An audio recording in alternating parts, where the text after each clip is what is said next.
হারুনের বাবারা, ইচ্ছে করলে আমিও তো কম কথা বলি নাই জীবনে ওয়াজে। যখন রাতের বেলা শুইতে যায়, মরণের কথা যখন মনে হইয়া যায়, আমার সম্মান ইজ্জত পরের কথা, মরণকালে যদি আমার ঈমান নসিব না হয়, আমার মতন কপাল পোড়া তো, আমার মতন কপাল পোড়া আর কেউ না। এত সম্মান দিয়ে আমার কোনো লাভ হবে না।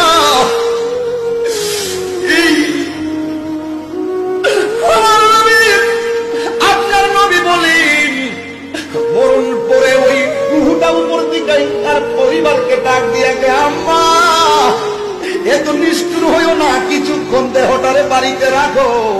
পৃথিবীর মানুষ বড় নিষ্ঠুর, তোর জানাজা পড়লেও তোর বন্ধু কবরের পারে মাটি দিতে যাবে না।